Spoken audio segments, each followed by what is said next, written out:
വയസ്സുണ്ട്. ഇവൻ ജന്മന ഇവന് വലത് കണ്ണിന് കാഴ്ചയില്ലായിരുന്നു. പിന്നെ ഇവന് നട്ടെല്ലിൻ്റെ വളവുണ്ട്, ഇവന് നടക്കാൻ ബുദ്ധിമുട്ടുണ്ട്, കാലിന് ബലക്കുറവ്.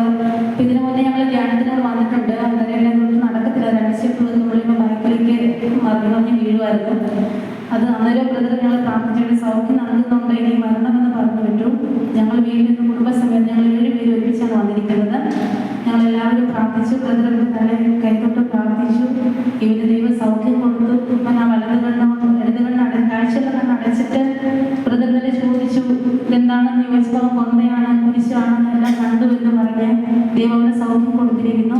പിന്നെ നട്ടെല്ലിൻ്റെ വളവായിട്ട് ഇവൻ നടക്കത്തില്ലായിരുന്നു, നടക്കുമ്പോൾ വീഴുന്നുണ്ടായിരുന്നു.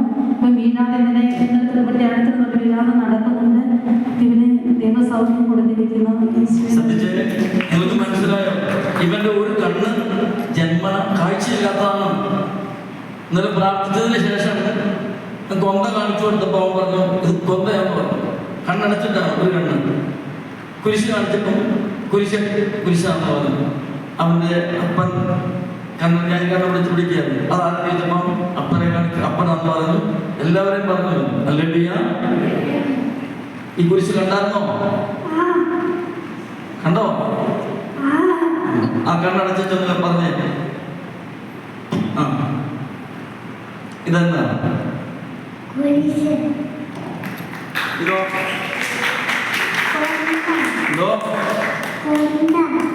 ഹല്ലേലൂയ. അവനൊരിക്കലും കാണില്ല, ജന്മനാ അവന് കാഴ്ചയില്ലാത്തതാണ്. ഇതിന്റെ ഒരു പാടയുണ്ട്. ഞാൻ പറഞ്ഞു അത് ഹോസ്പിറ്റലിൽ ചെന്ന് അത് മാറ്റിക്കഴിഞ്ഞാൽ ഇവൻ സാധാരണ ആദ്യം ഇവിടെ കൊച്ചു ധ്യാനിക്കുന്നതിനെ കൊണ്ടുവരുമ്പോൾ നടക്കുന്ന ആളല്ല.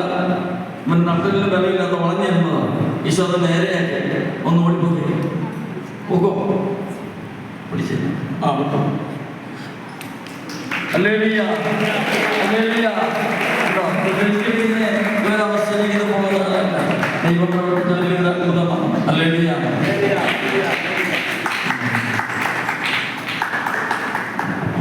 Praise the Lord.